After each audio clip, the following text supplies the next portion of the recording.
자, 여러분들 반갑습니다. 이번 이야기는 시청자 동네 꼬마님을 전화 연결을 하도록 하겠습니다. 안녕하십니까? 안녕하십니까? 잘 지내셨습니까? 네, 반갑습니다. 동네 꼬마님. 아이고, 반갑습니다요, 돌비님. 네, 지금 눈이 많이 오고 있나요? 첫눈이? 네? 아니, 저 지금 계속 돌비님이 지시하셔서 차랑 길이랑 지금 쓸다 들어왔습니다. 아시지 않습니까? 그러니까 다 하셨냐고요? 지금 방송 중이세요? 죄송합니다. 예. 지배인이라 잘 모르겠습니다. 예. 네네, 알겠습니다. 이미 예, 다 예. 송출이 되어버렸습니다. 이 비밀이. 예, 진짜요? 네, 다 송출이 돼버렸고. 네, 돌비님, 눈 오는데 세차는 좀 너무하잖아요. 세차는 좀. 원래 세차는 물 뿌리고 얼고 다시 하고 계속 반복하는 겁니다. 예. 돌비님, 손에 감각이 안 느껴져요. 자, 오늘 동네 꼬마님께서 세차하시다가 이렇게 전화 받아주셔서 감사드립니다. 네, 감사합니다. 네. 자, 오늘 해주실 이야기는 바로 한번 출발을 해보는 게 어떨까 생각하면서 외쳐보도록 하겠습니다. 렛츠가! 길이십니다. 동네 꼬마예요.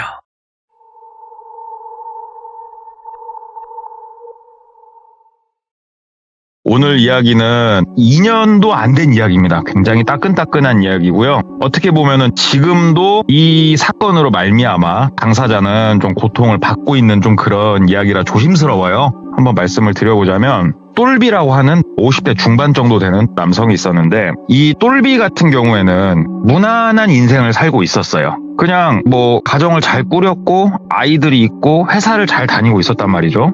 굳이 외형적으로 봤을 때 이 사람은 특이하다라고 느껴지는 거는 대학교를 졸업을 하고 처음으로 들어간 회사에서 일평생 일을 했다는 거. 이직이란 걸 해본 적 없이 한 회사를 꾸준히 그냥 다녔다는 거. 이 정도만 특이하다고 보여질까요? 그냥 외형적으로는 일반적인 사람입니다. 그런데 이러한 똘비에게도 걱정거리가 있었어요. 그게 뭐냐면 똘비는 아들이 둘이 있었습니다. 첫째 아들 같은 경우에는 20대 초반이었고요. 둘째 아들은 고등학생이었어요. 이때 당시에. 첫째 아들 같은 경우에는 애가 되게 착했어요. 어릴 적에는. 그런데 중학교 한 1, 2학년 때를 기점으로 친구를 잘못 만났는지 아니면 원래 그런 놈인지는 모르겠습니다만은 조금씩 아이가 어긋나가기 시작을 했대요. 그래가지고 친구들하고 싸움을 한다던가 아니면은 수업을 안 들어온다든가. 그래도 중학교 땐 그게 그렇게 안 심해가지고 어르고 달래서 고등학교를 진학을 시켜놨죠. 그랬더니만 이놈아가 고등학교 때부터는 흡연을 한다든지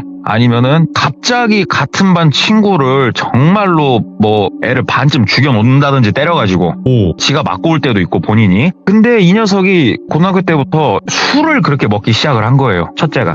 이랬던 녀석이 성인이 되니까 미치죠.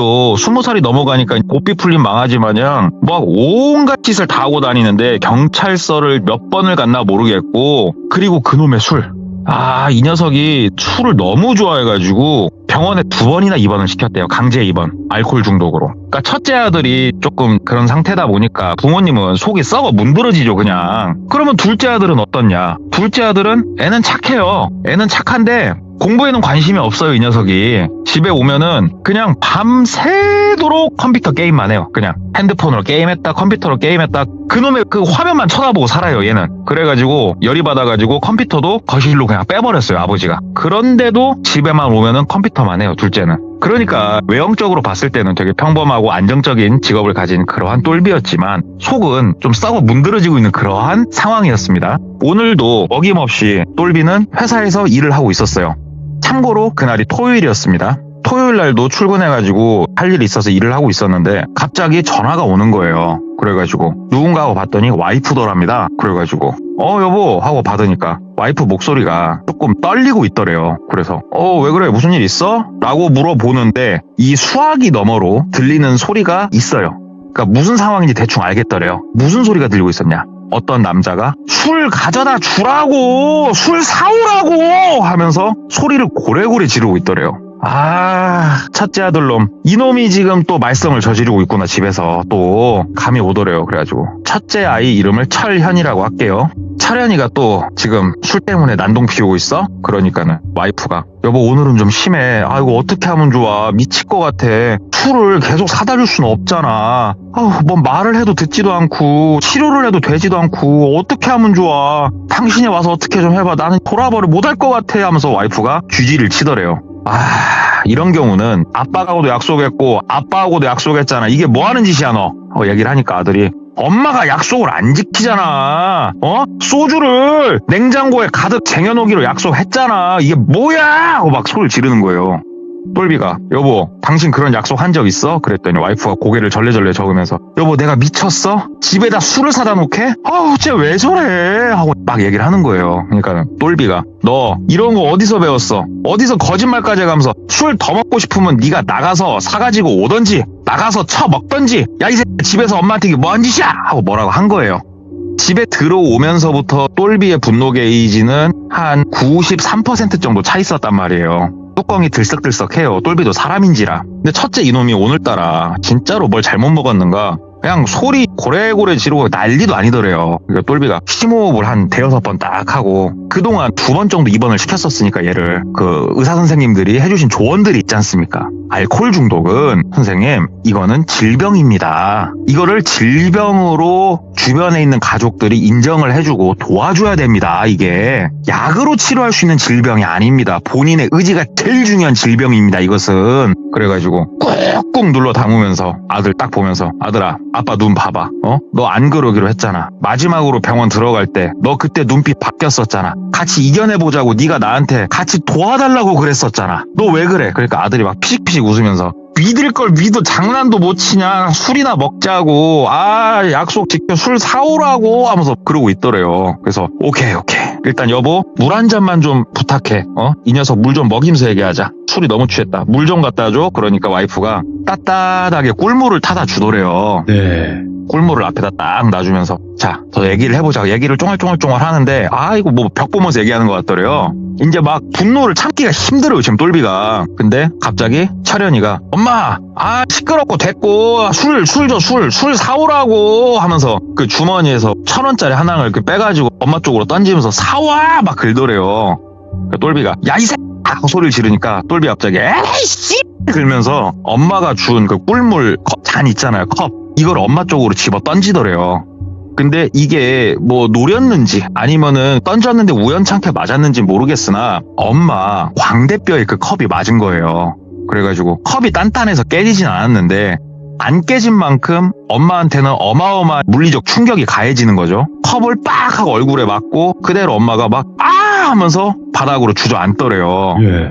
똘비가 그 모습을 보고 놀래서 벌떡 일어나서 딱 상황을 보는데 술 먹고 주정을 피고 있는 첫째 아들놈, 이놈이 던진 잔에 맞고 쓰러져 있는 와이프, 그리고 이 첫째 놈 뒤로 이 모든 사단이 나고 있는데도 단 한 번도 뒤를 쳐다보지 않고 모니터만 쳐다보면서 게임을 하고 있는 둘째 놈을 철민이라고 할게요. 진짜 이 집안꼴 가관이다 이거 하면서 이성의 끈이 딱 떨어지는 느낌이 나더래요. 와이프가 철썩 주워왔는데. 자, 참고로 똘비가 고등학교 1학년까지 엘리트 운동선수 출신이에요. 그때까지 엘리트 운동을 했습니다. 취미생활이 아니고. 종목은 얘기를 안 할게요. 다만 그라운드 스포츠예요. 그러니까는 뭐 예를 들자면 여러 가지 주짓수라든지 유도라든지 이런 거 있지 않습니까? 이러한 그라운드 투기 종목을 했던 사람이에요. 굉장히 딱 봐도 이 사람은 몸이 단단하고 뭐 힘이 세겠구나 라고 느껴지고, 또 아는 사람들은 아는 그거 있죠. 만두귀라고 그러죠. 만두귀. 귀가 좀 찌글찌글해요. 이 사람이. 건들면 안 되는 존재예요. 똘비는 사실. 그런 사람이 이성의 끈이 끊어졌어요. 본인이 앉아있는 아들내미 멱살을 잡고 그대로 공중으로 들어 올려서 바닥으로 꽂아버렸습니다. 바닥으로 빡 꽂고 나서부터 후드로 패기 시작을 한 거예요. 아들놈을. 이 천하의 호자식 개노무새 막 하면서 열심히 두드러 패기 시작을 했대요. 그러니까 와이프가 막 다가와가지고 막 말리더래요. 바지를 잡고 여보 그러지 말라고, 폭력은 안 된다고 하는데 똘비가 눈이 돌아 있잖아요. 눈깔이 돌아가지고는 와이프를 툭 밀쳤어요. 막지마! 하면서 탁 밀쳤는데 이게 본인도 힘 조절이 안 되는가 와이프가 우당탕탕 기절을 한대요. 바로 하지. 근데 똘비가 그때 머릿속으로 무슨 생각이었냐면은 나서 기절을 시켜야겠다가 아니었대요. 뼈를 부러뜨려야겠다 이 생각으로 쪼았대요. 힘을 뿌악 주는데 갑자기 하면서 앉아서 게임만 하던 아들놈이 자리에서 일어나더래요. 그러더니 딱 돌아서가지고 뚜벅뚜벅 다가오더니 아빠 팔목을 잡고 이렇게 흔들더래요. 힘 빼 아빠, 힘 빼 그러더래요 아들이. 근데 아들이 다가와서 본인 팔을 이렇게 딱 잡는데 똘비가 무슨 느낌이 들었냐면 머릿속에 빨간 안개가 가득 차 있었거든요, 지금. 근데 그 빨갰던 그 안개가 좀 거치는 느낌이 나더래요, 본인이. 그러면서 본인이 화들짝 놀랬대요. 아이고, 내가 이게 뭐 하는 짓이냐 하면서 손을 탁 뿌리치고 손을 펴고 이제서야 주변을 둘러보는데 피떡이 돼 있는 첫째 아들, 아주 걱정스럽고 심오한 눈빛으로 나를 바라보고 있는 둘째 아들, 저 옆에 쓰러져 있는 와이프. 뭐야, 내가 왜 이런 짓을 하고 있지? 내가 뭐 미친 건가? 아, 내가 이성을 잃어도 이 정도는 아닌데? 막 이러고 있었대요. 그러니까는 둘째 아들 철민이가, 아빠 밖에 나가서 바깥 공기 쐬면서 얘기 좀 해요. 아빠 잠깐만 같이 나가주세요. 그러더래요. 그래가지고 나가자. 그래 나가자 이놈아 하고 나갔답니다. 그랬더니 아들이 쇼핑백 같은 거 하나 들고 앞장서서 나가더래요. 그래서 졸졸졸 따라갔답니다. 아파트 후문을 나가면은 그 산책로 같은 게 좀 있대요, 여기가. 거기에 이제 앉아서 쉴 수 있는 벤치가 있는데 거기에 벤치에 나란히 앉았대요. 이때까지 둘이 아무런 말이 없었고 아들이, 아빠, 형 그렇게 병원 다니고 때려서 될 문제가 지금 아니에요. 그러더래요. 그래가지고 뭔 소리야? 그러니까는 저기 아빠 부탁 하나만 좀 드릴게요. 그러더래요. 그래서 말을 해봐. 그랬더니 저 아버지한테 오늘 이 이야기들을 좀 하고 난 이후에 형이 뭐 치료가 되든 아니면 뭐 어떤 일이 발생을 하든 모든 일이 끝나기 전까지는 저 따로 나가서 살 수 있게 도와주십시오. 그러더래요. 오. 그래서 야 이 새끼야, 어른하고 말할 때는 앞뒤 자르지 말고 얘기해. 무슨 얘기를 할 건데? 그랬더니 그럼 아빠가 도와주실 거라 믿고 말할게요. 그러더래요. 그래가지고 말해봐. 그랬더니만 둘째 아들이 지금 고등학생이잖아요. 이 녀석이 초등학교 한 3학년, 4학년 때 처음으로 이상한 걸 보기 시작을 했대요, 본인이. 그러니까 소위 우리 시들무에서 이야기하는 영안이 트인 아이였어요. 근데 이게 본인 스스로가 몇 번 주변 사람들한테 이야기를 했었는데 바보, 거짓말쟁이 뭐 이런 취급을 본인이 받았던 거예요. 그래가지고 본인이 그냥 굳이 그걸 얘기를 안 하고 살고 있었대요. 어린 나이지만. 그러다가 형이 고등학교 1학년 때인가? 저녁에 형이 들어왔는데 형 뒤편에 그림자가 따라서 들어오더래요. 근데 그림자가 어떻게 따라 들어왔냐면은 검은색 사람 모양이 형 뒤통수에 형을 바라보는 모양으로 풀로 붙인 것처럼 딱 달라붙어서 그렇게 와 있더래요. 이게 너무 특이한 모습이었대요. 그래가지고 형 뒤에 뭐가 붙어있지라는 생각을 했대요. 형 모양을 따라서 뒤에 그대로 사람 모양 하나가 더 그림자가 붙어있는 거예요. 그래서 그런가 보다 이렇게 지냈는데 그때부터 형이 술을 먹기 시작을 하고 더 과격하게 이상하게 변하기 시작을 했다. 이거는 내가 분명히 알 수가 있다. 아들이 얘기를 하더래요. 그래서 더 얘기해보라고. 그러니까 그러다가 형이 고등학교 한 2학년 말 때쯤이었을 거다고 여느 때와 다름없이 봤는데 형 뒤에 그 그림자가 있었고 그 그림자가 형 몸에 더 파고든 상태였다. 그런데 처음으로 그 그림자 머리가 뒤로 이렇게 젖히더니 내 쪽을 바라보더라 얘기를 하더래요. 이 그림자는 형 뒤통수를 향해서 딱 달라붙어 있기 때문에 둘째 아들 철민이 입장에서는 얼굴이 보일 수가 없는 건데 예. 이 그림자가 더 몸에 깊숙이 달라붙더니 머리를 뒤로 제끼고 쓱 돌려가지고 철민이를 바라본 거예요. 이때 너무 무서웠대요. 그림자다 보니까 정확한 눈, 코, 입은 보이지 않았으나 분명한 거는 웃고 있었다는 거예요. 그래가지고 뭐가 저렇게 재밌나 하면서도 되게 무서워가지고 가만히 이렇게 보고 있는데 그 그림자가 처음으로 이야기를 했고 철민이도 태어나서 처음으로 영적인 존재가 이야기하는 걸 그날 들었대요. 뭐라고 그 그림자가 이야기를 했냐면 다 죽을 거라고. 이들은 다 죽을 거다고. 근데 네가 하는 걸 봐서 살려줄 수도 있다고. 이 목소리가 엄청난 저음이 동굴 안에서 이야기하는 것처럼 웅웅 울리면서 그렇게 들렸대요. 본인은. 너무 무서워가지고 가만히 있었대요. 가만히 있으니까 아무한테도 이야기하지 말라고. 아무한테도. 그러면서 씩 웃으면서 다시 형 쪽으로 고개를 돌리더니 그림자가 형 뒤통수에 푹 파묻히듯이 머리 반쯤이 들어가더래요. 너무 무서워서 본인이 이 어린 고등학생, 중학생, 이 어린 아이가 점집을 찾아다닌 거예요. 부모님한테 말을 할 수가 없었대요. 부모님한테는 이게. 그래가지고 어린애가 알아봤자 뭘 얼마나 알겠습니까? 그런데 다행히 어떠한 무속인 분이 이 아이를 불쌍하게 여기셨는지 몰라도 뭐 비법을 하나 알려주셨대요. 눈 마주치지 말라고. 그 형하고 눈 마주치지 말고 무슨 일 일어나도 그냥 신경 쓰지 말라고. 그냥 네가 지금 이 어린 네가 할 수 있는 건 그것밖에 없다고. 그렇게 얘기를 하더래요. 사실상 중학생이면요 되게 어려요. 우리 나이 먹고 돌이켜보면 내가 중학생일 때는 다 컸던 것 같아도 또 철민이 둘째 아들 쪽은 안 어질렀어요. 이거 뭔가 특이하네. 크네? 이 녀석 말이 뭐 일리가 있네? 맞네? 이 생각이 들더래요. 그래서 뭘 어떻게 해야 되는데, 그러니까는 일단은 아빠 뭐 좀 이상하게 들리실지 모르겠지만 굉장히 유명하고 용한 무당을 찾아가 보세요. 이거 병원에 입원해서 될 문제가 아니에요, 아빠. 제가 봤을 땐 그래요. 그래가지고 알겠다고. 근데 너는 왜 나간다고냐고 그랬더니 그때 그림자가 분명히 그랬다고. 이 사실을 이야기하면 나부터 죽이겠다고 그랬다고. 아빠 나 무섭다고. 근데 집안을 가만히 이렇게 놔둘 순 없는 거 아니냐고, 망가져가는 걸. 아빠 나 나가 있겠다고, 무섭다고. 그 얘기를 듣는데 차마 어떻게 못 하겠더래요. 그래서 일단 알았다. 그리고 그 자리에서 여동생한테 전화를 했대요. 이 아이한테는 고모죠. 여동생이 졸업반 출신이에요. 이혼해가지고 혼자 살고 있었어요. 그래가지고 그 둘째 놈 철민이 있지 않냐고, 철민이 좀 너한테 좀 맡길게. 나 집 리모델링 공사 좀 하고 하려고. 학교랑 가는 거 좀 봐주고 내 거 카드 하나 줄라니까 그걸로 애기 밥도 사 먹이고 니도 밥 사 먹고 좀 희라. 이렇게 얘기를 해가지고 그 자리에서 그 여동생하고 쇼부를 마치고 너 그럼 이 길로 가라. 니 거 짐은 아빠가 갖다 줄라니까 너 그럼 가 하고 본인 거 카드를 아들 편에 보냈어요. 그렇게 둘째 아들을 보내놓고 딱 생각을 하는데, 둘째 아들이 가면서 똘비한테 쇼핑백을 쥐어줬거든요.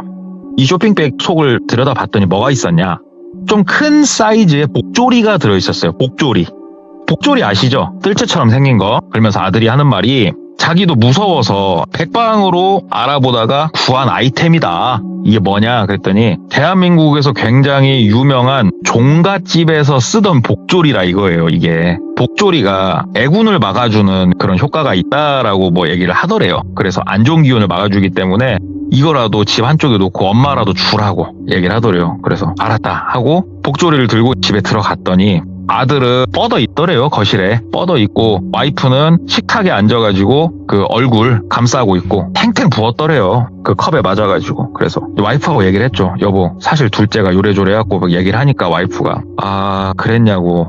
그 녀석이 좀 이상한 걸 본다라고도 옛날에 내가 잠깐 생각한 적 있었는데 그냥 그랬나 보네. 혼자 얼마나 그 어린 것이 힘들었을까 하면서 막 울더래요. 그래서 그러면 여보 이게 다른 사람들이 우리를 쳐다봤을 때 미친놈 같겠지만 한번 무속적으로 한 번은 시도를 해봅시다 라고 얘기를 했대요. 그랬더니 와이프도 해보고 안 되면 다시 병원 다른 데 더 큰 데로 가보자고. 그래서 그때부터 수소문을 시작을 한 거예요. 막 수소문을 하는데 이게 생각보다 찾는 게 어렵더랍니다. 이게 왜 그러냐면은 진짜 용하고 유명하고 이런 사람을 찾아야겠는데 주변에 물어보면은 거기 잘 봐 이러지, 거기 대한민국 1번이에요 이렇게 소개를 해줄 만한 사람이 없더래요 주변에. 그래서 이걸 어떻게 해야 되나 하다가 같은 회사를 다니는 과장이 있었는데 회사 사람들하고도 이 어려운 상황에 대해서 믿는 몇몇 사람들하고는 저녁에 소주 한잔 하면서 터놓고 얘기를 했어요. 얘기를 좀 하니까 내가 한 명 소개를 해주겠다. 되게 유명하고 진짜로 잘 본다고 하더라. 그리고 소위 말하는 퇴마에 특화되어 있는 무당이라고 한다. 그래서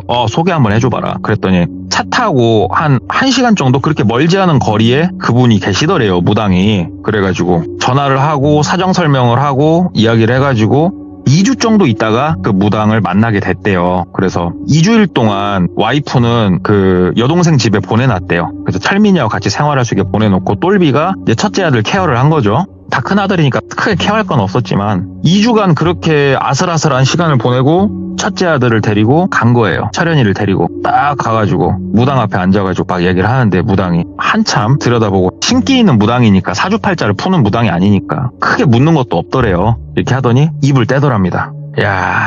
이거 귀신이 씌어도 단단히 씌었다. 니네 가족 다 죽을 뻔했다. 이 귀신이 니네 집에 들어와가지고 니네 집에 있는 좋은 기운이란 기운은 지금 골수 끝까지 쪽쪽 빨아먹고 있는 형국이고, 이 기운이 닿으면은 니들 다 죽이고 다른 집으로 넘어갈 거다 이놈. 그러면서 막 이놈막 소리치는 거 있지 않습니까? 그러면서 막 호통을 치는데 첫째 놈이 살짝 주눅이 들더래요, 얘가. 근데 이놈이 그런 놈이 아니거든요. 자기가 뭐 의사 선생님이 됐건 누가 됐건 심지어 똘비 앞에서 주눅이 크게 안 드는 놈이에요. 이 똘비 같이 이렇게 기골이 있는 사람 앞에. 근데 약간 주눅 든 게 보이더래요. 그래서 이거 신기하네, 뭐가 있긴 있나 보네 생각을 하니까 구술을 해야 된다 이거죠 결국은. 그래서 2천만 원을 불렀답니다. 근데 똘비는 그때 그 생각을 했대요. 생각했던 것보단 싸다 라는 생각을 했대요. 본인이 막 여기저기서 얘기를 들을 때 막 억소리도 들었었고 그랬거든요. 근데 2천이면은 내가 생각했던 것보다는 크게 과하진 않은데 라는 생각을 했대요, 똘비는. 그러면서 구술 한번 할 거고 굿이 끝나고 2주일 정도 내가 이 아이를 데리고 있을 거라고 무당이 얘기를 하더래요. 그래서 그러시라고 그래가지고 약속한 날짜가 됐고 구술했답니다. 제가 뭐 얘기를 들어보니까 굿당에서 한 것 같더라고요. 그래서 굿당에서 구슬 신명나게 한 판을 때리고 나서 무당이 아들을 데리고 어디론가 갔대요. 그 어디론가가 어디냐면 예. 이 점집을 가게 되면요. 그 별채가 있고 별채에서 주로 점사를 본대요. 그리고 담이 있고 안채로 들어가면은 주택인데 단층짜리 긴 주택이래요. 거기에서들이 좀 멀끔하니 괜찮더래요. 얼굴색도 원래 술을 때리고 다니니까 애가 낯빛이 좀 흑빛이고 그랬는데 얼굴 때깔도 조금 좋아지고 애가 눈빛도 좀 선해지고 괜찮더랍니다. 그래서 가가지고 철현아 아빠 나 어때 좀 괜찮니? 그러니까는 철현이가 아빠 미안해요 글더래요. 그래가지고 무당을 이렇게 보니까 무당이 끄덕끄덕 하더랍니다. 그래서 선생님 너무 감사합니다. 선생님 너무 감사합니다 하고 철현이를 데리고 집에 왔어요. 집에 와가지고 며칠 데리고 있었죠. 그런데 철현이가 상태가 좀 이상해요. 얘가 그러니까 무당이 얘기를 했어요. 퇴마를 하면서 이렇게 타격이 있을 수가 있다. 그러니까는 군데군데 좀 멍이 있을 수는 있다. 솔직히 말해서 이게 뭐 뼈가 부러진다던가 근육이 파열되는 이런 건 아니다. 그러니까는 그런 걱정은 하지 마라. 애초 양해를 구해놨었기 때문에 이게 보니까 군데군데 멍 흔적은 좀 있더랍니다. 아이고 고생이 많았네 정도만 생각을 했는데 이 녀석이 이렇게 오들오들 떨어요. 오들오들 막 떨고 그 다음에 멍하니 앉아갖고 벽을 쳐다보면서 가만히 있던지 아니면은 갑자기 밥을 막 때려 넣다가 토한다든지 아니면은 한 20시간 이상을 노브레이크로 그냥 잠만 잔다든지 정상은 아니잖아요. 지금 이 모습들이. 얘가 왜 이러지? 그래 무당한테 전화를 했대요. 그랬더니 그거 가만히 놔두시면 괜찮고 한 달에 한 번은 저를 좀 보셔야 된다고. 한 달에 한 번은 꼭 데리고 오셔야 된다고 얘기를 하더래요. 그래서 일단 알았다고 좀 경과를 지켜보자고 하면서 애를 데리고 있었는데 한 일주일도 안 됐을 때 와가지고 이 녀석이 저녁에 조용하길래 또 괜히 걱정되고 해가지고 이렇게 방을 쓱 들여다봤더니 언제 나가서 사왔나 모르겠는데 앉아서 소주를 또 까고 있더래요. 그렇게 데글라스 컵에다가 꿀떡꿀떡 먹고 있더랍니다. 근데 이 녀석이 먹는 이 꼬라지를 보니까 이건 사람 죽겠더래요. 이미 옆에 소주병이 한 7병이 둥글러 다니고 있었대요. 데글라스 컵으로 소주를 쉬지 않고 계속 마시는 거예요, 이놈이. 그리고 옆에는 아직 까지 않은 소주병이 한 10병이 넘게 쌓여있고 그래가지고 똘비가 막 가가지고 잔을 뺏었죠. 너 이 뭐 하는 거야? 그랬더니 술 먹고 싶다고요. 그러더래요. 근데 말투며 눈빛이며 이거 퇴마받기 전으로 그냥 돌아갔더래요, 이놈이. 그래서 속으로 아이고 둘째 아들 철민이하고 와이프 아직 오지 말라고 한 게 잘했구나 내가 싶어가지고 너 뭐 술 생각 안 나고 그런다며 괜찮다며. 그러니까는 아빠 나 괜찮으니까 술 좀만 더 먹을게요. 나 안 취했어. 안 취했다고 그러면서 하는데 아무리 봐도 옛날로 돌아왔어요. 그래가지고 그날 밤에 또 술 때문에 아들하고 한바탕 씨름을 하고 다음날 좀 짜증이 나서 전화를 했죠. 무당한테. 보쇼 내가 처음부터 큰 기대는 했던 건 아닌데 이게 뭐냐고 그냥 돌아왔는데 거기서 2주 동안 그냥 술만 강제로 못 마시게 한 거냐고. 그러니까 무당이 그러더래요. 술을 마신다고요? 그러더래요. 그래서 똑같아요. 예전하고 똑같아요. 그러니까 아버님 아들 데리고 지금 당장 한번 와보실래요? 그러더래요. 그래가지고 또 혹시나 하잖아요 사람이. 그래서 아들을 데리고 또 쪼르륵 갔대요. 가가지고 무당이 아들을 이렇게 쓱 보더니 이럴 수는 없는데 그러더래요.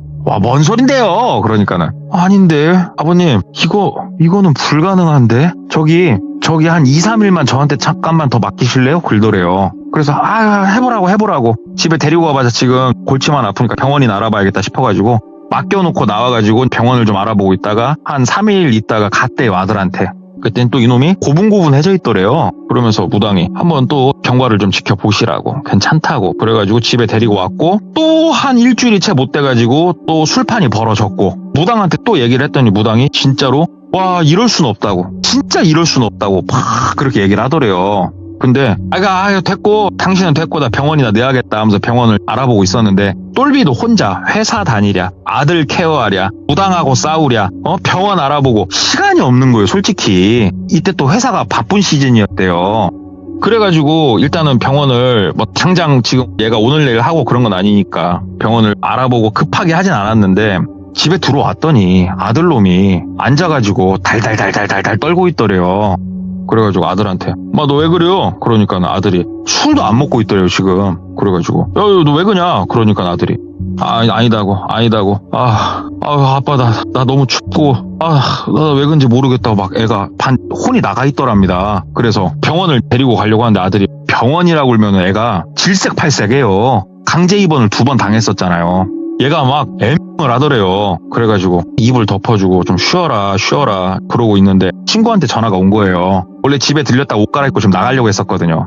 친구가 야 나와 그래갖고 아니 됐고 야, 집으로 와라. 집에 와서 나랑 같이 네가 부탁한 서류 같이 한번 검토해보고 차 한 잔 마시자. 그래갖고 친구가 집으로 왔대요. 똘리가 회사 일을 하면서 서류 같은 걸 잘 봤거든요. 그래가지고 친구가 이번에 일 하나 한다고 해서 서류 좀 봐주려고 서류를 이렇게 쭉 같이 봐주고 하는데 이 친구는 본인이 어릴 적에 엘리트 운동을 할 때 같이 했던 친구예요.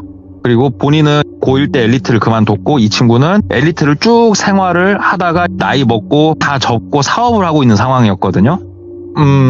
조금 이 친구는 어둠에 가까운 친구예요. 그 성향 자체가 좀. 그 친구가 집에 와가지고 같이 일을 봐주고 이렇게 하는데 그 친구가 야 아들놈 왜 이렇게 앓는 소리를 해? 뭔 일 있냐? 집은 꼴이 왜 이러냐? 좀 치우고 살아라 임마. 너 원래 안 그러잖아. 그러니까는 야 내가 쪽팔려서 말 안 했냐면서 쪼르륵 얘기를 한 거예요. 그러니까는 친구가 아들 방으로 들어가더래요. 그러면서 아들 여러 번 봤으니까 엄마 삼촌 왔어. 야 너 뭐해? 그 아들 꼬라지를 이렇게 보더니 딱 나오더래요. 친구를 뭐 정팔이라고 하면은 정팔이에게 나오더래요. 그러더니 야 똘비야 야 네 아들 왜 좀 상태가 많이 안 좋다? 그러니까 정팔아 몰라 무당집 갔다 온 이후로는 지금 더 잘났어. 얘기를 하니까는 야 그게 아니고 네 아들 뭐 술만 먹은 거 맞아? 그러더래요.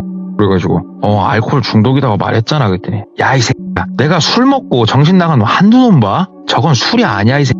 그러더래요. 그래가지고 무슨 소리야? 그러니까 야 저거는 나쁜 약 관련해가지고 금단 증상 왔을 때 딱 저 모양이라고 내가 몇 번 봤다고. 뭐라고? 야 이거 그럼 아들 데리고 가서 이거 검사해봐야겠다. 그랬더니 정팔이가 딱 똘비 팔목을 잡더래요. 그러면서 야 엄마 생각 잘해. 괜히 가가지고 야 어디 근방이다고. 그랬더니 자세히 말해보라고. 그래가지고 쭉 얘기를 했대요. 그랬더니 그냥 거기 한번 가봐야겠다. 그러더래요. 그래서 야 네가 가서 뭐하게? 그랬더니 내가 의심되는 게 있어가지고 만약에 그게 사실이면은 내가 반 죽여놔보려고. 알았으니까 내가 갔다 온다 하더니 이놈이 진짜 다음날 혼자 갔다 왔대요. 그러더니 전화가 왔대요. 정팔이한테. 정팔아 그러니까는 자동차 운전하는 그 소리더래요. 그러면서 야씨 진짜 저 미친 사이코 대한민국에 많다 막 그러더래요. 그래가지고 무슨 소린데 인마. 그러니까는 정팔이가 몰래 담 넘어서 안채로 들어간 거예요. 그래가지고 빼꼼빼꼼 쳐다봤더니만 애들이 상태가 다 좀 나쁜 약에 좀 취해 있더랍니다. 애들 상태가. 근데 애들이 하나같이 우리가 흔히 생각했을 때 나쁜 약에 취하면 어떻습니까? 사람이 기분이 좋고 막 이러고 있지 않습니까? 반대로도 만들 수 있대요. 사람을 매우 극강의 공포로도 몰아넣을 수 있대요. 그러니까 맨정신으로 느낄 수 없는 공포를 느끼게도 해줄 수 있답니다. 그게 상황을 교묘하게 만들 수만 있다면 애들을 그렇게 만들고 있더래요. 그러면서 하는 말이 야 저기서 한번 저걸로 나쁜 약으로 세뇌 딱 당하잖냐? 쟤네 뭐 점쟁이가 한 달 얘기했지 한 달까지 못 갈걸. 그 전에 울고 불고 그래가지고 점쟁이한테 다시 가갖고 내 새끼 살려달라고 나 살려달라고 빌게 될걸 사람이. 그럼 가면 점쟁이가 뭘 줄 거 같냐? 또 공포와 함께 약을 줄걸? 죽을 때까지 내가 가지고 있는 돈이 마를 때까지 아마 돈 갖다 바치게 될 것이다. 그러더래요. 그래가지고 야 그럼 이거 신고를 해야 될 거 아니냐. 그랬더니 정팔이가 야 이거 진짜 어렵다. 그러더래요. 그래서 뭐가 어려운데. 그러니까는 저 무당놈 잡혀갖고 처벌을 무조건 받아야지. 근데 네 아들 어떻게 하냐? 딸려 들어갈 건데 무조건. 네가 선택해라 인마. 그러더래요. 그래가지고 밤새도록 고민을 했대요. 밤새도록 똘비가 고민을 했는데 아들을 이제는 뭐 정신병원에 가서 현대의학의 힘을 빌려서 조금 더 고쳐보려고 마음은 먹었는데 만에 하나 아들이 일반 정상인이 된다고 가정을 했을 때 이렇게 뭔가 전과를 안고 사는 건 너무 싫더래요. 그렇다고 저거를 마냥 방치하자니 양심이 찔리고 돌아버릴 것 같더래요. 진짜 새벽 한 3시가 넘도록 그렇게 고민을 하고 있는데 그 늦은 시간에 정팔이한테 전화가 오더래요. 정팔아 그러니까는 이 시간까지 안 자고 전화 받는 거 보니까 너도 고민이 깊은가 보다. 그러더래요. 그래서 야 깊다. 그랬더니 야 그냥 그러지 말고 한 장만 줘라. 그러더래요. 그래서 한 장? 얼마를 얘기하는 거야 인마? 뭐 때문에? 그러니까 1,000만 원만 줘. 1,000만 원만. 그러더래요. 그래서 1,000만 원? 1,000만 원 왜? 그러니까 개소리 말고 그냥 줘봐. 연찰로 뽑아서 놔. 그러더래요. 그래가지고 1,000만 원을 현찰로 준비를 했답니다. 현찰로 준비를 해가지고 정파리한테 줬대요. 주면서 얘기를 들어보니까 정파리가 그 얘기를 하더래요. 미치겠지. 신고도 못하겠고 그렇다고 안 하자니 미치겠고 뭐 아무튼 뭐 답이 안 나오지. 그래. 그랬더니 그러면 그냥 갖다 들여 엎어버리면 돼. 나한테 맡겨. 그러더니 진짜로 며칠 안 있다가 정파리가 야 그 당집 가서 한번 봐봐라. 그러더래요. 그래가지고 똘비가 당집 근처를 가봤더니만 쑥대밭이 돼 있더래요. 그리고 무당 없더래요. 그 자리에. 이놈이 뭔가 하긴 했구나 싶더랍니다. 그래가지고 야 정파리 네가 한 거냐? 그랬더니 몰라. 나 모르겠고 아무튼 네 고민거리 하나 해결해 줬으니까 이제 아들부터 잘 케어해. 끊더래요. 그래서 정파리 말로는 알코올 중독에다가 나쁜 약까지 겹치면서 아들이 많이 망가졌지만 지금부터 치료를 받으면 괜찮을 거다. 그래서 아들을 한 번 더 현대의학의 힘을 빌려서 치료를 하게 했대요. 더 큰 병원으로 가서. 그럼에도 나아지질 않더랍니다. 이게 술 먹고 그게. 그리고 철민이 둘째 아들. 한 번씩 둘째 아들한테 봐달라고 했대요. 예. 그 둘째 아들이 아직도 있다고. 그 그림자 뒤에 붙어 있다고. 그래가지고 얘기를 했대요. 진지하게. 막내 아들이지만 철민아, 아빠는 솔직히 이제 모르겠다. 아빠가 알아본다고 알아봐서 용한 무당을 찾아갔는데 아들한테 그 뒷얘기는 다 못했대요. 이 어린아이한테. 그 무당도 효험이 없었고 이번에도 병원을 갔다 왔는데도 똑같고 근데 네 눈에는 또 귀신이 붙어있다고 그렇고 아빠가 어떻게 해야 될지 답을 못 내리겠다. 그러니까는 아들이 아빠 그러면 저랑 같이 가요. 그러더래요. 그래서 아들하고 같이 어떤 무속인을 만났답니다. 무속인을 만나가지고 그 무속인을 통해가지고 그렇게 큰 금액을 주진 않았대요. 500만 원 정도 줬답니다. 그래가지고 그 귀신 떼내는 그런 행위를 했대요. 그리고 둘째 아들도 안 보인다고. 그리고 실제로 첫째 아들도 정말 많이 좋아졌대요. 술을 안 찾더래요. 너무 신기했대요. 진짜 이건 너무 신기했는데 이렇게 해피엔딩으로 끝나는 줄 알았는데 갑자기 무당이 전화가 왔대요. 살려준. 그러니까는 좋은 무당이 전화가 와서 하는 말이 둘째 아들 살려야 된다고. 무슨 말이냐고. 둘째 아들 신받아야 된다고. 무조건 신받아야 된다고. 그게 또 무슨 말이냐. 그 얘기를 하니까는 첫째 아들 뒤에 붙었던 귀신이 그냥 온 줄 아냐고. 둘째 아들 따라온 거라고 그거. 둘째 아들 옆에 있으려고. 둘째 아들 몸에 붙기에는 지금 영적 능력이 너무 세니까 첫째 뒤에 붙어가지고 니네 집을 말려 죽이고 있었던 거라고. 자, 떼긴 뗐다. 이거 근데 반복될 거다. 다른 놈이 또 붙을 거다. 이 집 누군가한테 붙을 거다. 둘째 아들 신받아야 된다. 그래서 지금까지도 고민하고 있습니다. 현재 진행이구나. 예, 지금 그 얘기가 하나 있어서 끝이 좀 갑자기 끝나는 느낌이 없잖아 있는데 예. 그래서 둘째 아들은 지금 신내림을 아직 받지는 않았고요. 그렇다고 어떻게 해야 될지도 모르겠고 그렇게 시간이 지금 흐르고 있는 중입니다. 야, 근데 고민될 수밖에 없는 상황이지 이거. 그러니까 실제로 뭔가 과학적으로 설명되지 않는 뭔가를 경험한 집안인 건 맞아요. 네. 보니까. 그런데 내 아들이 그것 때문에 뭔가 뭐 다른 이유 때문에 신을 받아야 된다? 이거는 엄청나게 고민이 될 것 같아요. 이게 진짜 되게 간단하게 생각하면 되는 게 저희도 지금 부모잖아요. 그럼요. 예. 한번 대입을 시켜보면 막 안 될 것 같아요 그게. 안 되죠. 진짜 그러니까 선뜻 받아야지 이게 안 될 것 같은 느낌이죠. 그렇죠. 또 그러다가 결국은 뭐 영적으로만 말씀을 드리자면 뭔 또 사달이 나고 그래서 끝끝내 어쩔 수 없이 받던가 또 이러한 코스를 밟게 되겠죠. 그럴 가능성이 좀 크겠죠. 그렇죠. 안 그럴 수도 있고요. 예. 섣불리 뭔가 말하기 참 그쵸. 어렵네요. 쉽지 않죠. 왜냐면 또 이제 그 길을 가시는 분들이 계시니까 항상 무속의 길을 가시는 분들도 버티다 가는 거예요. 그리고 돌비님 이게요.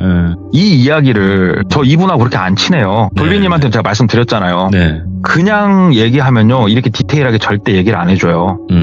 근데 나 동네 꼬마다. 나 돌비 채널에 나가는 동네 꼬마다. 네. 돌비 채널을 봐라. 그리고 내가 한 번쯤은 당신 이야기를 사람들한테 얘기를 하고 그 고민을 같이 나눠보고 싶다. 네, 그러면요 생각보다 정말 디테일하게 들을 수 있거든요. 그러니까는 나름 제 호기심도 좀 충족을 하면서 같이 고민도 해볼 수 있고 저는 이래서 돌비 채널이 너무 좋아요. 저도 좋아요. 예. 아무튼. 너무 좋아. 네, 동네꼬마님 너무너무 오늘 이야기 감사드리고 또 많은 분들이 어떤 의견을 달아주실 것 같습니다. 댓글로 영상이 올라간다면. 그래서 예. 아마 그분도 참고를 할 수 있지 않을까? 그 여러 가지 의견 중에서 이렇게 생각을 하고 응원 좀 많이 해주시길 맞아요. 부탁드리겠습니다. 응원도 좀 많이 부탁드리도록 할게요. 오늘 동네꼬마님 고생 많으셨습니다. 네, 감사합니다. 네. 많은 분들의 의견이 댓글로 남겨질 것 같고요. 근데 한번 생각을 저도 이렇게 입장 바꿔서 생각을 했을 때 정말 쉽지 않은 결정일 것 같습니다. 그래서 우리 귀족님들께서도 이야기를 다 들으셨으니까 여러분들의 의견을 댓글로 꼭 남겨주시길 바라겠습니다. 고맙습니다.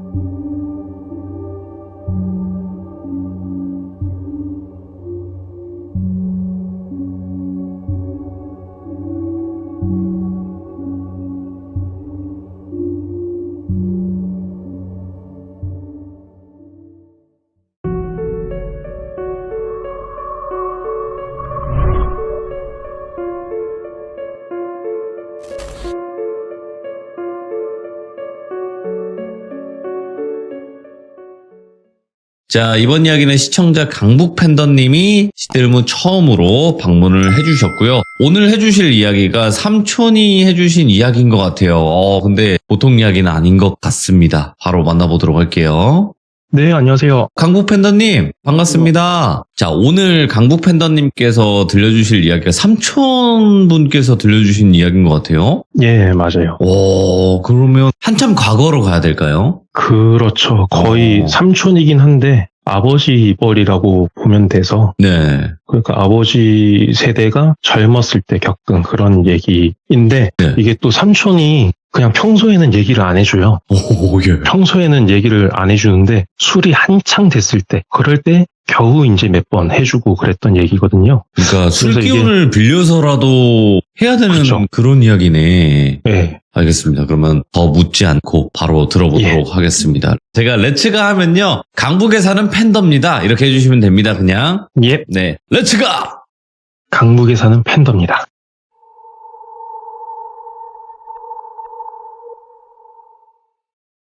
이 이야기는 90% 정도는 선명하게 기억이 나요. 근데 나머지는 들은 지 좀 오래돼서 가물가물하다는 점, 그리고 제가 고향이 포항이거든요. 그리고 삼촌이 저보다 한 세대는 더 옛날 사람이니까 정말 진한 사투리로 얘기를 들었었어요. 그러다 보니까 하다가 저도 모르게 사투리가 좀 나올 수도 있다는 점 양해를 드리고 시작하겠습니다. 포항에서는 삼촌을 아재라고 했어요. 아재야 뭐 이렇게 하는데 이게 아재 그러면은 너무 많은 사람들이 돌아보니까 앞에 지칭을 하기 위해서 살고 있는 지역을 붙입니다. 그래서 지금 주인공인 아재는 신광이라는 저희 선산이 있는 지역이 있거든요.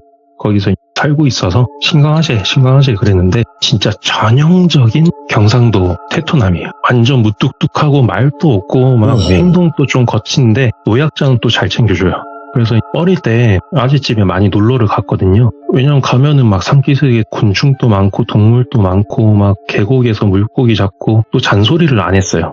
밤새 뭐 만화책을 보던 밤에 나가서 곤충을 잡던 상관을 안 했는데 낯 들고 막 설치고 그럼 다치는 거 아니면은 터치를 안 했거든요. 근데 그런 완전 꿈의 장소인데도 무서운 순간들이 기억에 남아 있거든요. 이게 아재가 가끔 사냥을 가요. 뭐 엽총 들고 가고 막 이런 게 아니라 그냥 올무 놓고 뭐 그런 건데 산비둘기, 꿩 이런 거는 그래 잡을 수 있지 하잖아요. 근데 가끔 청설모 같은 걸 잡으세요. 근데 청설모가 이게 뭐 디테일한 건 빼고 기억에 딱 남는 게 나뭇가지에 올무를 놓는데 거기를 청설모가 지나가다가 딱 걸리면은 얘가 목이나 겨드랑이에 올무가 껴서 나무 밑으로 대롱대롱 날리게 되는 거예요. 근데 딱 기억에 남는 장면이 그렇게 쓱 날려가지고 바람이 부는데 몸은 안 흔들려요. 근데 그 꼬리 잔털 같은 게 살살살살 흔들리는 그게 머리에 딱 남아있고 그리고 잡았으면 손질을 해야 되잖아요. 그런 도축하는 과정 그런 게 어릴 때 무섭더라고요. 이게 몇 번이나 꿈에도 나오고 그래서 아무튼 그런 완전 좀 뭔가 터프한 그런 아재인데도 불구하고 술 마실 때만 얘기를 해주던 그 이야기를 이제 본격적으로 해보겠습니다. 아재한테 완전 친한 친구가 한 명 있는데 공무원이래요. 그 친구가 신광이 포항에서 되게 북쪽에 있는데 그쪽이랑 그렇게 멀지 않은 청송, 주황산이 있는 청송 쪽에 근무를 했대요. 둘이 뭐 어릴 때 친구는 아니고 군대에서 만나서 같은 경상도 하면서 친해져가지고 전역하고 같이 여행도 가고 산도 가고 그렇게 했다고 해요. 그러다가 아재는 선산에 있는 땅을 좀 일찍 물려받아가지고 밑에 노는 소작 주고 위에 밭은 자기가 하고 염소 키우고 소 키우고 막 하고, 친구는 이제 정신 차리고 공부해가지고 공무원이 됐는데 어느 날 친구가 연락도 없이 와가지고 자기랑 같이 어디 좀 가자 그러는데 들어보니까 어디 산골 깊숙한 데를 하도록 유도를 하는 그런 거를 했었대요. 아무래도 뭐 인구조사차 뭐 정부에서 했겠죠. 그래서 그런 걸 하는데 그 아직 친구가 짬이 안 되니까 제일 먼 데를, 제일 깊숙한 막 산골짜기를 걸렸대요. 거리가 청송에서 새벽에 출발해도 하루 만에 못 오고 무조건 자고 와야 되는 그런 거리여서 혼자 가긴 그러니까 같이 가자 하면서 아재를 꼬신 거예요. 근데 아재는 뭐 처음부터 거절할 생각은 없었고 그냥 튕긴 거였고, 또 궁금했대요. 야, 오지면은 얼마나 오실까? 그리고 거기 사람이 살고 있으면 어떤 모습으로 살고 있을까? 궁금해서 출발 전날에 청송에서 만나가지고 둘이 또 새벽부터 출발해야 되는데 새벽까지 술을 마셨대요. 아무튼 그렇게 엄청 일찍 힘겹게 출발을 해서 그 길이 깔려있는 마지막 마을에 도착을 한 게 점심때쯤 도착을 했다고 해요. 옛날에는 그 공무원의 힘이 좀 셌다고 하잖아요. 그래서 친구가 막 공무원 친구 힘 보여줄게 하면서 오호. 이장집으로 딱 갔는데 가서 밥도 먹여주고 막 할게 했는데 한참을 이장님한테 시달리다가 겨우 밥이랑 국 한 그릇에 김치 하나 딱 이렇게 받고 그 마을 얘기를 물어봤대요. 저기 마을 뒤에 골짜기 넘어서 좀 올라가면 사람 살았다는데 아직도 사람 삽니까? 그러니까 이장님이 옛날부터 나오는 사람도 없고 가는 사람도 없었다. 해봤자 뭐 약초 캐러 몇 명 갔지, 왔다 갔다 했지. 깊숙이는 안 들어간다. 뭐 지금 뭐 가봤자 사람도 없는데 가지 말고 여기서 뭐 놀다 가라. 그러는 걸 겨우겨우 빠져나와서 출발을 하는데, 마을 뒤쪽에 있는 길이 옛날 인도길이라고 그러잖아요. 아스팔트는 물론이고 콘크리트도 안 깔려있는 그런 흙길인데, 이게 골짜기 오른쪽에는 볕이 잘 들어서 밭이 쫙 늘어섰는데 왼쪽에는 아직 한겨울처럼 눈이 좀 많이 쌓여 있었대요. 오. 그리고 길은 볕이 있는 오른쪽 편에 있어서 진창길이라서 조심조심 운전을 해가지고 고개 위로 탁 올라가니까 완전 첩첩산중인 거예요. 길도 상태도 안 좋고 거의 있는 둥 마는 둥 하는 길이어서, 그래서 둘이서 그냥 별다른 말 없이 한숨만 푹 쉬고 짐을 챙겼대요. 배낭 메고 출발을 하는데 사실 출발할 때는 기분이 좋았대요. 이게 왜냐면 3월 중이니까 날씨는 좀 쌀쌀한데 한 2, 3시 정도니까 햇볕은 따뜻하잖아요. 바람은 시원하게 느껴지고, 그래서 뭐 좋은데 하면서 출발을 했는데, 야, 이 고개 넘으면 보이겠지? 없어요. 또 저 고개 넘으면 있겠지? 없어요. 계속 그렇게 몇 시간을 걷다가 높은 고개 하나 딱 올라가니까 해 떨어지기 전에 저기 밑에 마을이 보이더래요. 집이 한 5채 정도 있었대요. 근데 위에서도 보이는 게 희한한 게 낮은 담벼락 같은 게 있고 거기에 대문은 또 멀쩡히 닫혀 있대요. 누가 걸어 잠근 것처럼. 아다리가 딱 맞춰서 대문은 닫혀 있는데 그 안쪽에 단칸방 방문은 처음부터 방문을 안 단 것처럼 없고, 그러니까 방 안이 보이죠. 훤히 보이는데 아무것도 없대요. 짐이. 그냥 이사를 가더라도 하다못해 밑에 달력을 놓고 가든 뭐 이부자리를 놓고 가든 뭐 물건을 흘리고 가잖아요. 버리든지. 근데 그런 게 없이 그냥 새 집처럼 아무것도 없대요. 근데 이런 게 방문 안쪽으로랑 그 위에는 슬라이트 지붕이었는데 그 지붕 삭은 거 사이로 이렇게 쓱 보이는 거예요. 근데 사실 아재는 이때 야, 누가 봐도 사람 없는데 가자 하는데 공무원이잖아요. 사진을 찍어야 된대요. 실제 내려가서 그 집을 이렇게 한 바퀴 돌면서 사람 살았는 흔적이 있는지 뭐 숨은 건지 진짜 없는 건지 확인을 하고 사진을 찍어 가야 된대요.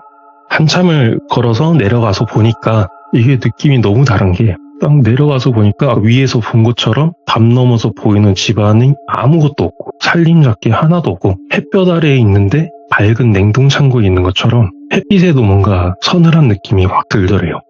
분명히 언덕 위에서는 뭔가 포근한 그런 양지에 있는 집 같았는데 느낌이 너무 달라서 야, 좀 오싹한데? 그러면서 친구가 사진 찍고 작업하는 걸 기다리고 있었대요. 그러면서 옆을 쓱 보니까 골짜기에 집이 있다 그랬잖아요. 오른쪽 빗아래 왼쪽을 보니까 저기 언덕 살짝 위에 뭔가 사당처럼 기와집 한 칸이 딱 있더래요. 그리고 내일 아침 일찍 내려가자 해서 그래 얼른 집에 들어가서 쉬자 하고 살살 올라갑니다. 올라가니까 그제서야 보이는 게, 아니 아까 반대쪽 집들은 담벼락에 있는 대문은 닫혀 있고 방문이 없었잖아요. 여긴 반대인 거예요. 여기는 대문이 누가 떼간 것처럼 없어요. 빵이 훤히 보이고 오히려 단칸방 방문, 창호지 있는 그 방문이 빵꾸 하나 안 뚫리고 멀쩡히 닫혀 있는 거예요. 왜 이렇게 다르지? 하면서 친구가 한 바퀴 돌고 사진 찍고 이렇게 하는데 이제 해가 싹 졌어요. 이게 기와집에서 쭉 그늘이 이어졌잖아요. 깨울까지. 이게 그늘이 스물스물 차올라가지고 양지에 있던 그 집들이 한 칸 한 칸 그늘로 잠기는 것처럼 스물스물 그늘이 끝까지 산머리까지 탁 찼대요. 그러면서 그쪽 집들에서 바람이 싹 불어오기 시작했답니다. 이러면서 친구랑 뭔가 쫓기듯이 도망치듯이 대문 안으로 딱 들어가가지고 방문을 열고 일단 들어갔대요. 뭔가 좀 이상한데 그러면서 들어가서 보니까 이게 해가 넘어가도 빛이 있잖아요. 햇빛이 방명이라 그러죠. 그걸로 보니까 뚜렷하진 않는데 어렴풋이 형체가 보이는 게 딱 문 열자마자 건너편에 벽에 해진 두루마기 같은 게 뭔가 좀 낡은 느낌의 두루마기 같은 게 걸려 있었고 다른 벽에는 병풍이 하나 있고 그 밑에 밥상이 있었대요. 작은 소반에 뭐 밥그릇 같은 게 좀 있었고 그 다음에 그 옆에 촛대가 있었고 그리고 바닥은 사람이 오래 안 살았는지 종이 이게 장판이 거의 막 바스락거리면서 다 일어나서 그냥 흙바닥 수준이었고 네. 천장은 검해서 그런지 뭐 별로 보이지도 않았고 그래서 일단 들어와서 방문을 딱 닫으니까 뭔가 좀 안락한 느낌이 그제서야 들더래요. 그러면서 뭔가 흐릿한 향내랑 끓인 냄새, 비린내 이런 게 났다고 하는데 이런 거는 뭐 옛날 집이면 다 나서 그렇게 특이한 건 아니었다고 했는데 이제 뭔가 쫓기듯이 들어왔잖아요. 들어와서 짐을 제대로 풀고 앉고 이게 아니라 그냥 짐 없는 벽에 둘이 그냥 기대가지고 말없이 가만히 앉아 있었대요. 이게 그러다가 보름달이 뜬 보름이라서 달빛이 밝으니까 그냥 밤에 내려갈까 얘기도 했는데 뭔가 피곤하고 뭔가 그냥 나가는 것보다 방 안에 있는 게 좋은 것 같다 하고 그냥 있기로 했대요. 근데 이제 바람이 많이 부는지 멀리서부터 탁탁탁탁탁탁 하면서 그 왜 겨울에 산에 가시면은 나뭇가지들끼리 막 바람에 부딪히는 소리 있죠. 그런 게 계속 들리는 거예요. 겨울 밤이니까 아직 바람이 세구나 골짜기기도 하고 그러고 있는데 소리가 계속 바람 타고 빨리 기슭에서부터 쑥 탁탁탁탁 하면서 집 뒤까지 싹 지나가고 계속 그러는 가운데 친구랑 졸다 깨다를 반복한 거예요. 이게 웃긴 게 그 배낭에 버너랑 물이랑 라면이랑 뭐 술도 있고 침낭도 있었대요. 근데 이런 거 꺼내지도 않고 그냥 생각도 못하고 그냥 배낭 끌어안고 벽에 기대서 멍하니 졸다 깨다 하다가 아재가 어느 순간 눈이 싹 떠졌대요. 뭔가 이상한데? 하면서 이렇게 보니까 방 안으로 이제 달빛이 살짝 들어오니까 이상은 없어요. 변한 건 없고 옆에 친구는 있나 하고 보니까 잘 자고 있어요.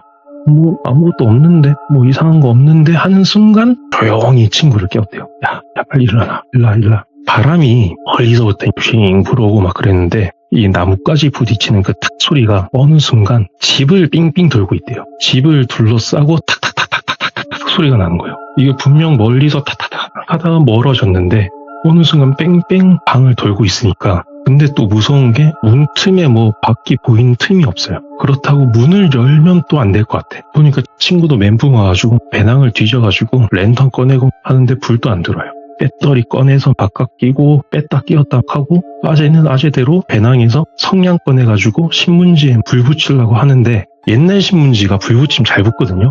한번 붙이면 화르륵 하면서 불이 위로 확 솟구쳤다가 잔잔하게 싹 붙는데 이게 화르륵 붙었다가 누가 쏙 빨아 당긴 것처럼 반대로 싹 꺼지더래요. 붙일 때마다. 친구는 랜턴 두들기고 있고 아재는 신문지 구겨다가 비볐다가 하면서 막 불 붙이려고 난리 치는데 소리가 점점 가까워지는 거예요. 처음에는 대문 밖에 담벼락 도는 느낌이었는데 이제는 담벼락 타고 넘어온 것처럼 방을 도는 것처럼 가까워졌대요. 이게 너무 가까이서 탁탁탁 소리가 너무 많이 들리니까 멀미가 날 지경까지 된 거예요. 그제서야 그래 병풍 밑에 촛대 하나 있었다 생각이 딱 나가지고 촛대로 가서 불을 켭니다. 불을 켜니까 이때는 소리가 안 들렸대요. 촛불에 불 붙는 순간이 진짜 조만한 막 흔들리지도 않는 촛불이 하나 딱 펴졌대요. 근데 이때 소리가 안 들린 이유가 방 안 풍경이 상상이랑 너무 달랐대요. 이게 아까는 흐리게 봤으니까 형체는 보였는데 뭔지 몰랐잖아요. 불이 있으니까 거기에 보이는 게 방문까지 온 거예요. 그리고 점점 퍼져서 벽이었는데 이제는 천장이랑 바닥까지 두들기는 소리가 나는 거예요. 부딪히는 소리가. 그리고 진동까지 울리고, 이게 발밑에서 누가 이렇게 얇은 발바닥 밑에 신발장을 두드리는 것처럼 진동이 나니까 멘붕이 돼가지고 순간 촛대를 놓쳤대요. 촛대가 바닥에 떨어졌는데 웃긴 게 아까 거의 일어나서 장판 같은 게 없어서 흙바닥이었는데도 불구하고 기름 뿌린 것처럼 사방으로 불이 확 번졌대요. 순식간에. 병풍은 녹은 것처럼 순식간에 그냥 싹 사라지고, 웃긴 거는 벽에 있던 도포자락 이것만 슬로우 건 것처럼 느긋하게 천천히 타올라서 싹 사라지고, 그리고 방문에 불이 붙어가지고 밖이 보여야 되는데 보름이니까 불도 있겠다, 대문이나 뭐 담벼락이 보여야 되는데 검은 화면처럼 아무것도 안 보이더래, 방문 밖이. 근데 앞에 뭔가 있는 것 같다. 근데 고민할 틈도 없이 방에 불이 붙었으니까 니들 있으면 타 죽는데 어쩔 수 없이 친구랑 배낭을 딱 안고 물에 다이빙 하듯이 그렇게 문으로 몸을 던졌는데 마당으로 딱 떨어졌대요. 떨어져서 보니까 집 전체를 둘러싸서 불길이 이렇게 확 오르고 있는데, 그거를 회오리처럼 바람이 감싸고 있으니까 불이 불기둥처럼 이렇게 위로만 올라가고 있었어요. 그러면서 주변이 보이잖아요. 그렇게 높이 불빛이 있으니까. 이게 담벼락은 언젠지 모르게 허물어져 있고, 그리고 담벼락이랑 집 사이에 자그마한 그런 마당 잡초 사이로 온갖 동물들의 그 흰 뼈들이 붉은 불빛에 막 어른거렸대요. 이게 뭐 사람 뼈인지 동물 뼈인지 모를 커다란 막 다리뼈 같은 거에서부터 돌인 줄 알았는데 쥐인지 새 두개골 같은 것도 있고, 뱀뼈는 밧줄처럼 여기저기 널려져 있고, 이런 풍경을 불길을 그 둘러싼 바람 소리에 맞춰서 뻗어 서로 부딪히면서 탁탁탁탁 소리도 나고, 이게 너무 현실이 아닌 것 같은 그 느낌이 확 들었대요. 꿈인가? 그래서 친구랑 소리도 못 지르고 무조건 도망쳐야 된다 싶어서 배낭 끌어안고 미친 듯이 불을 등지고 계속 뛰었대요. 아니 뭐 그 한 칸인데 뭘 그렇게 태울 게 많은지 계속 미친 듯이 뛰는데도 오랫동안 불길이 이렇게 길을 좀 비쳤대요. 머리끝까지 숨이 막 차오르는데 그래도 막 돌아보면 안 될 것 같고 잡힐 것 같고 막 뛰다 보니까 어느 순간 눈앞이 확 뚫린 거예요. 산 능선까지 다 올라온 거예요. 앞에 보니까 앞은 또 보름달이니까 달 밝은 하늘 아래서 바람 한 점 없는 그런 고요한 겨울 능선 길이었대요. 뭐지 꿈인가 싶어서 무심코 올라왔던 길을 쓱 돌아보니까 맨 처음에 보이던 게 반대쪽 능선이 보이고 그 바로 밑에 집들이 보였대요. 아까 집 5채. 보름이라서 대문에 있는 문이 하나하나, 담벼락에 있는 돌 몇 개, 뭐 이런 것까지 보일 정도로 엄청 밝은데 방 안은 아무것도 안 보였대요. 어떤 집은 천장이 사가서 무너져가지고 방 안에 달빛이 비출 법도 한데 그냥 껌껌하게 검은 화면처럼 아무것도 안 보이고, 그리고 기와집 쪽으로 보니까 불길이랑 뭐 만약에 불이 꺼졌으면 연기라도 보여야 되는데 연기도 없고, 보이는 건 폭삭 무너진 기와집이랑 당수나무도 멀쩡한 게 아니라 숫자국만 남았대요. 그러면서 기와집 무너진 자리를 계속 보는데 불길은 진짜 하나도 안 보이고, 오히려 그 무너진 자재 틈 사이로 아까 방문 안이 안 보인 것처럼 검은색 그냥 어둠이 꽉 차 있었대요. 아니 달이 밝으니까 그래도 조금씩 보여야 되는데 그냥 검은 화면처럼 누가 막은 것처럼 껌껌한 거를 자기도 모르게 계속 눈에 힘주고 보고 있었대요. 그러는 순간 다시 바람 소리가 시작됩니다. 탁탁탁탁탁탁탁 하는 게 다시 불어오기 시작하는 거예요. 그리고 그때 아재가 느낀 게 순간 뭐랑 눈이 마주친 것 같아요. 보이진 않는데 분명 나도 봤고 뭔가도 날 봤다 싶어서 바로 옆에서 지도 찾는다고 뒤지고 배낭 찾고 있는 친구 바로 목덜미 잡고 다시 무작정 능선을 달리기 시작했대요. 처음에 친구는 그냥 미쳤나 그러는데 나중에 친구도 소리 들었는지 나중에는 아재보다 더 빨리 앞서서 뛰고 뛰다가 그냥 죽는 게 낫겠다 싶을 때 저 멀리서 흐릿한 불빛이 돌산 밑에 딱 있더래요. 그래서 가보니까 석탑도 없는 남자였는데 어느 순간 향냄새가 좀 나더래요. 가까이 가니까. 그래서 도착해가지고 친구랑 숨 고르고 있으니까 찌긋하신 스님 한 분이 나오셨대요. 예. 그래서 헐떡이고 있던 그 아재랑 친구를 바라보고 있다가 스님이 물을 한 바가지를 딱 떠주더래요. 엄청 시원하잖아요. 차갑고. 그걸 딱 들이키니까 정신 딱 차려가지고 감사합니다 얘기를 해야 되는데 이게 감사합니다보다 뭔가 죽다 살아나서 그런지 불평과 하소연이 나오려고 하는 거예요. 그냥 토해내고 싶은데 감정을 정신 차리고 겨우겨우 감사하다. 우리는 어디 사는 아무개인데 이러이러한 사정이 있어서 혹시 하룻밤만 자다 가도 되냐. 이렇게 여쭤봤는데 뭔가 스님이 입을 싹 가리시더래요. 그러니까 뭔가 무건수행 중이셨나봐요. 그래서 말을 이렇게 안 된다 하는 신용을 하시고 암자 안으로 이렇게 들어오라는 듯이 손질을 하셨대요. 그래서 친구랑 같이 정신 차리고 보니까 배낭을 매지도 않고 계속 안고 왔다는 거를 다 알고 배낭도 놓고 복장이랑 손이랑 여기저기 끓긴 거 투성이에 흙투성이라서 대충 복장 정리하고 짐도 정리하는데 그때까지 친구랑 뭐 괜찮냐 이런 말도 안 하고 그냥 보긴 보는데 말없이 그렇게 정리를 하고 암자로 딱 들어가니까 작은 불상 앞에 불경을 이렇게 한 장 읽어주시는 스님이 있고 한켠에 이부자리가 깔려 있었대요. 그래서 감사합니다 인사하고 자려고 누웠는데 아재가 엄청 답답해하면서 얘기했어. 이때 아니 그 쪼맨한 촛불 아래서 불경 넘기는 종이 바스락거리는 소리만 들으니까 다시 막 생각이 나더래. 아까 있었던 게 아니 차라리 뭐 불경을 외거나 목탁 소리가 나거나 이랬으면은 아 그래도 절이니까 좀 안전하겠다 뭔가 못 오겠다 이런 생각이 들겠는데 그런 게 없으니까 점점 숨도 가빠지고 가만히 못 있겠는 거야. 그러고 있는데 옆에 친구도 마찬가지였나 본지 친구도 일어나가지고 스님 지금 밖으로 빼내지 않으면 안 되는 것 같은 그런 느낌이 들었대요. 빨리 이걸 다 뱉어내야 된다. 그런 것처럼 강박적으로 둘 다 막 얘기를 했는데 어느 순간 보니까 스님은 이걸 뭐 스님 듣고 계신 건지 뭔지 모를 눈빛으로 이렇게 본인 찻잔만 내려보고 계셨대요. 그런 모습을 보고 친구랑 아재가 정신 차려가지고 이야기를 정리하고 그래서 어수선하게 차담이 끝났대요. 그래서 뭐 좀 토해내니까 그나마 좀 나아서 이제 좀 잠자겠지 했는데 해 뜨고 나서야 겨우 잠들었대요. 그러고 목탁 소리랑 향냄새에 딱 깨가지고 앞에 이렇게 절하시고 하시는 스님한테 방해되지 않게 조용히 잠자리 정리하고 뒷모습에 합장을 하고 하산길에 나섰대요. 암자에서 또 거기서도 엄청 산골짜기여서 굽이굽이 몇 시간을 내려와가지고 겨우 어딘지도 모를 마을에 도착해서 거기서 하루에 몇 대 없다는 버스 겨우 타가지고 청순까지 도착을 해서 그 친구는 말도 없이 아재는 그냥 도착하자마자 포항으로 가는 버스를 그냥 바로 잡아서 도망치듯이 왔대요. 잘 가라 이런 안부 인사 그런 거 없이 그냥 서로. 그러고 나중에야 친구가 다음날에 가서 찾아왔다고 들었는데 아무튼 아재는 집으로 왔는데 그 다음부터도 되게 오래 힘들었대요.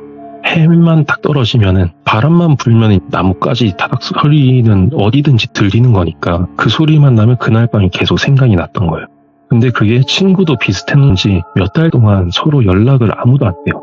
이게 둘 중에 누가 이거를 얘기를 하면은 아직 뭔가가 따라올 것 같은 여기로 그런 느낌이 들었대요. 아재는. 그러다가 또 시간이 좀 지나서 지인의 행사에서 또 우연히 마주쳤대요. 거의 반년 정도 만에. 그래서 술도 마셨겠다 뜸들이다가 그날의 얘기를 처음부터 슬슬 얘기를 하는데 얘기하다 보니까 스님이 되게 감사한데 안부 인사라도 전하자. 그게 사람된 돌이 아니겠냐 해가지고 친구랑 차 몇 봉지랑 뭐 주전부리 좀 사가지고 마을로 갔대요. 그래서 그 마을에서 다시 거꾸로 내려온 길은 대충 낮에 내려왔으니까 아니까 올라가서 바위 있는 봉우리 밑에 앉아 있었으니까 그거 찾아가자 하고 아무리 찾는데도 몇 시간을 헤매는데도 없어. 그 바위 봉우리조차 안 보이더래요. 와.